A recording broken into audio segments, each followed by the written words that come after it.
শারীরিক অবস্থার অবনতি, কোন্নগরে হাসপাতাল থেকে স্থানান্তরিত করা হলো অসুস্থ বিএলওকে।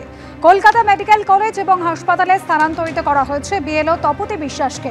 অভিযোগ, বুধবার এসআইআর কাজের চাপে অসুস্থ হয়ে পড়েন তিনি। তড়িঘড়ি তাকে হুগলির কোন্নগরে মাতৃসদনে ভর্তি করা হয়েছিল।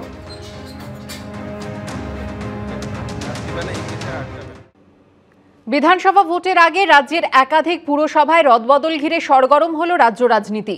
অস্বস্তি বাড়ল তৃণমূল শিবিরে। পদত্যাগের নির্দেশ এলেও দুই পুরসভায় চেয়ারম্যানের পদ ছাড়তে নারাজ তৃণমূলের দুই তাবড় নেতা গোপাল শেঠ ও রবীন্দ্রনাথ ঘোষ। দলীয় কোন্দল নিয়ে তৃণমূলকে খোঁচা দিতে ছাড়েনি বিজেপি। কোথাও চলল দুষ্কৃতী তাণ্ডব, কোথাও আবার দলের এই সিদ্ধান্তের বিরোধিতা করে চিঠি। একদিকে উত্তর 24 পরগনার বনগাঁ পুরসভা আর অন্যদিকে কোচবিহার পুরসভা। পদত্যাগের নির্দেশ এলেও দুই পুরসভাতেই চেয়ারম্যানের পদ ছাড়তে নারাজ জেলা তৃণমূলের দুই তাবড় নেতা, যা ঘিরে অস্বস্তিতে তৃণমূল নেতৃত্ব। সূত্রের খবর, বনগাঁ পুরসভার চেয়ারম্যানের পদ ঘিরে তীব্র টানাপোড়েন চলছে দলের অন্দরে। গত 6 নভেম্বর বনগাঁ পুরসভার চেয়ারম্যানের পদ থেকে গোপাল শেঠকে পদত্যাগের নির্দেশ দেওয়া হলেও এখনও পদ আঁকড়ে আছেন তিনি। আর চাঞ্চল্যকর বিষয় হলো, এই আবহে বুধবার রাতে বনগাঁ পুরসভার 6 জন তৃণমূল কাউন্সিলরের বাড়িতে হামলা চালানোর অভিযোগ উঠেছে। বাইরে বারান্দায় এসে দেখছি ভাঙচুর করছে, অজস্র খিস্তি খেয়োর গুলি ইট ছুটছে। হ্যাঁ, সিসি ক্যামেরা ভেঙে দিয়েছে। হ্যাঁ, 4 রাউন্ড গুলি ছুড়েছে। 10 থেকে 12 রাউন্ড গুলি চালিয়েছিল এবং একটা গুলি লক্ষ্যভেদ করে আমার ছেলে যে ঘরে থাকে। দলের কাউন্সিলররাই নিরাপদে নেই, সাধারণ মানুষকে কিভাবে নিরাপদ দেবো, এটাই আমাদের দাবি। সূত্রের খবর, বুধবার রাতের এই হামলার কয়েক ঘন্টা আগেই বনগাঁ তৃণমূল জেলা পার্টি অফিসে বসে গোপাল শেঠের বিরুদ্ধে অনাস্থা আনতে 15 জন তৃণমূল কাউন্সিলরকে নিয়ে বৈঠকের আয়োজন করা হয়। সেখানে 9 জন সই করলেও সেই কাজ থেকে বিরত থাকেন 6 জন কাউন্সিলর। তৃণমূলের একাংশের অভিযোগ, বেছে বেছে সেই 6 জন কাউন্সিলরের বাড়ি লক্ষ্য করেই হামলা চালানো হয় রাতে। এদিকে বনগাঁ পুরসভার পাশাপাশি কোচবিহার পুরসভাতেও পদত্যাগের নির্দেশের পরেও চেয়ার ছাড়তে নারাজ হেভিওয়েট তৃণমূল নেতা রবীন্দ্রনাথ ঘোষ। প্রশ্নই ওঠে না তো পদত্যাগ। যিনি নিয়োগকর্তা তিনিও অপারেশন করতে পারবেন। রাজ্যের মাননীয় মুখ্যমন্ত্রী তিনি আমাদের নিয়োগ দিয়েছেন, এটা অ্যাডমিনিস্ট্রেটিভ পদ। এখানে এই তৎকালীন নেতারা তারা এসে কিভাবে আমাদের অপারেশন করে। তৃণমূলের অস্বস্তি নিয়ে খোঁচা দিয়েছে বিজেপি। আসল বিষয় হচ্ছে যারা ঠিকমতো তোলা দেয়নি কালীঘাটে তাদেরকে পরিবর্তন করতে হবে। অর্থাৎ মিউনিসিপ্যালিটিতে নাগরিক স্বাচ্ছন্দ্যের পয়সা মেরে যারা নিজেরাই শুধু পকেটস্থ করেছে, উপযুক্ত ভাগ কালীঘাটে পৌঁছায়নি, তাদেরকে সরানোর কাজ চলছে। সব মিলিয়ে বিধানসভা ভোটের আগে বিভিন্ন পুরসভায় চেয়ারম্যান বদল ঘিরে তৃণমূলের অস্বস্তি ক্রমেই বাড়ছে। আশাবুল হোসেন, সমীরণ পাল, শুভেন্দু ভট্টাচার্য, এবিপি আনন্দ। নতুন চেয়ারম্যান নিয়োগ নিয়ে তমলুক পুরসভায় তীব্র অসন্তোষের জের। এবার ভোট কুশলী সংস্থা আইপ্যাককে তুলোধনা করলেন এই পুরসভারই তৃণমূল কাউন্সিলর পার্থ সারথী মাইতি। বললেন, যেখানে দেখবেন সেখানে বেঁধে রাখুন। অন্যদিকে উত্তর দিনাজপুরের ডালখোলা পুরসভায় শেষ মুহূর্তে অজানা কারণে ভেস্তে গেল বোর্ড অফ কাউন্সিলরদের বৈঠক। আইপ্যাক বলে একটি বড় সংস্থা আছে, আমাদের কর্মীদের কাছে আমি আবেদন, যেখানে দেখবেন সেখানে বেঁধে রাখুন। ভোটের মুখে একাধিক পুরসভায় রদবদল করেছে তৃণমূল, যা ঘিরে দিকে দিকে কোন্দল, বিতর্ক। পূর্ব মেদিনীপুরের তমলুক পুরসভায় নতুন চেয়ারম্যানকে নিয়ে তীব্র অসন্তোষ প্রকাশ করেছেন তৃণমূল কাউন্সিলরদেরই একাংশ। আর এই আবহে নতুন চেয়ারম্যান বাছাই নিয়ে ভোট কুশলী সংস্থা আইপ্যাককে তুলোধনা করলেন স্থানীয় তৃণমূল কাউন্সিলর পার্থ সারথী মাইতি। খারাপ ফল হলে আইপ্যাকের কর্মীদের বেঁধে রাখার দাওয়াই দিলেন তিনি। আইপ্যাক বলে একটি বড় সংস্থা আছে, যিনি সবাইকে নজরে রাখেন। তুমি টাকার বিনিময়ে এসেছো বাবা, টাকার তোমাকে জেতাতে হবে। কিভাবে জেতাবে? আমাদের কথা তো শোনোনি।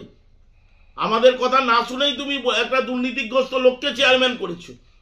তোমার মনে হয়েছে ওই লোকটা ভালো, তাহলে খারাপ হলে তুমি দায়িত্ব নাও। তোমার দায়িত্ব নিতে হবে। আমাদের কর্মীদের কাছে আমি আবেদন, যেখানে দেখবেন সেখানে বেঁধে রাখুন। যদি কিছু বলার থাকে সেটা দলের পক্ষ থেকেই তার উত্তর দেবে বলেই আমার মনে হয়। এটা আমার ইখতিয়ারও নয়, আর এই প্রসঙ্গে মন্তব্য করারও আমার ইখতিয়ার নেই। তৃণমূলের দ্বন্দ্ব নিয়ে কটাক্ষ ছুড়ে দিয়েছে বিজেপি। এটা একটা তোলামূল পার্টি, ওনাদের যে বেশি অর্থ দেবেন তাদেরই পদ পাওয়া যায়। তমলুক পুরসভায় যখন এই পরিস্থিতি, তখন উত্তর দিনাজপুরের ডালখোলা পুরসভায় ভেস্তে গেল পুরবোর্ড গঠনের প্রক্রিয়া। 10ই নভেম্বর দলীয় নির্দেশে ইস্তফা দেন ডালখোলা পুরসভার চেয়ারম্যান স্বদেশ সরকার। বুধবার বোর্ড অফ কাউন্সিলরদের নিয়ে বৈঠক ডাকেন উপপুরপ্রধান, কিন্তু শেষ মুহূর্তে বাতিল করা হয় বৈঠক। নাম যেটা এসে আমাদের কাছে পৌঁছেছিল, তো আমরা তখনই একটা ডিসিশন আমরা সবাই মিলে নিই। 10 জন কাউন্সিলর আমাদের একসঙ্গে সহমত ছিল যে নামটা এসছে সে নামটা আমরা মানতে পারছি না। বিধানসভা ভোটের মুখে এই ডামাডোলের প্রভাব কি তৃণমূলের পারফরমেন্সের ওপর পড়তে পারে? উত্তর মিলবে বছর ঘুরলেই। বিটন চক্রবর্তী, সুদীপ চক্রবর্তী, এবিপি আনন্দ। আলিপুরদুয়ারের কুমারগ্রামে প্রকাশ্যে তৃণমূলের গোষ্ঠীকোন্দল। তৃণমূলের প্রাক্তন ও বর্তমান ব্লক সভাপতির বিবাদ চরমে উঠল। কুমারগ্রামে ধীরেশচন্দ্র রায়কে সরিয়ে তৃণমূলের ব্লক সভাপতি করা হয় সুদয় নার্জিনারিকে। বুধবার তৃণমূলের দলীয় কার্যালয় থেকে আসবাবপত্র তুলে নিয়ে যান প্রাক্তন ব্লক সভাপতি। পাল্টা দলীয় কার্যালয়কে গোবর লেপে জলে ধুয়ে ধূপধুনো দিয়ে শুদ্ধিকরণ করলেন বর্তমান ব্লক সভাপতির অনুগামীরা। কেউ নিয়ে যাচ্ছেন ফার্নিচার, কেউ গোবর জলে দলীয় কার্যালয় শুদ্ধ করছেন। আলিপুরদুয়ারের কুমারগ্রামে তৃণমূলের প্রাক্তন ও বর্তমান ব্লক সভাপতির কোন্দল প্রকাশ্যে এলো। 26শে আগস্ট কুমারগ্রামে তৃণমূলের ব্লক সভাপতি বদল হয়। ব্লক সভাপতির পদ থেকে সরানো হয় ধীরেশচন্দ্র রায়কে। নতুন ব্লক সভাপতি করা হয় সুদয় নার্জিনারিকে। এরপরই বুধবার ব্লক তৃণমূল কার্যালয় থেকে আসবাবপত্র নিয়ে আসেন প্রাক্তন ব্লক সভাপতি ধীরেশচন্দ্র রায়। আমাদের ব্লকে কোথাও কোনো নির্দিষ্ট করে কোনো পার্টি অফিস ছিল না। ব্লক কার্যালয়ের প্রত্যেকটা কার্ড আমি নিজের হাতে নিয়ে গিয়ে সেখানে করছি। সেখানে যে এত ফার্নিচার সাজানো আছে সেগুলো আমার নিজের হাতে, নিজের খরচায় নিজে। তো আমি হঠাৎ করে শুনলাম যে আমার টেবিল থেকে নতুন ড্রয়ারগুলো ভেঙে দেওয়া হলো। কোন উদ্যোগে? আমাকে একবার জিজ্ঞাসা করার পর্যন্ত মনে করলো না ব্লক সভাপতি। প্রাক্তন ব্লক সভাপতি ফার্নিচার নিয়ে যেতেই গোবর জল দিয়ে তৃণমূল কার্যালয় শুদ্ধিকরণ করতে দেখা যায় তৃণমূল কর্মীদের একাংশকে। যার জিনিস উনি নিয়ে গেছে। আমাদের চেয়ার আছে, চেয়ার আনতেছি, কোনো সমস্যা নেই, খারাপ দেখার কোনো বিষয় নেই। যার জিনিস ছিল উনি নিয়ে গেছেন, বাস। এই শুদ্ধিকরণ নিয়ে আবার পাল্টা কটাক্ষ ছুড়ে দিয়েছেন প্রাক্তন তৃণমূল ব্লক সভাপতি। পার্টি করতে গেলে যে গোবর জলটা দরকার, হিন্দুদের গোবর জল দরকার, সেটা তারা আজকে প্রমাণ করে দিল। তৃণমূলের প্রাক্তন ও বর্তমান ব্লক সভাপতির এই কোন্দলকে হাতিয়ার করে সুর চড়িয়েছে বিজেপি। এরা যখন ক্ষমতায় থাকে তখন এরা বাবাকেও ছাড়ে না। আগামী দিনে দেখবেন মানুষ এই সমস্ত কাণ্ডকীর্তি দেখে একদম তিতিবিরক্ত হয়ে আছে। কয়েক মাসের মধ্যে তৃণমূল অস্তিত্ব থাকবেই না। তো আমাদের কোনো গোষ্ঠীকন্দল নেই, আমরা সবাই এক আছি। বছর পেরোলেই বিধানসভা ভোট, তার আগে গোষ্ঠীকন্দলের অভিযোগ ঘিরে অস্বস্তি বাড়ছে শাসক শিবিরে। অরিন্দম সেন, এবিপি আনন্দ, আলিপুরদুয়ার। এবিপি আনন্দ, এগিয়ে থাকে, এগিয়ে রাখে।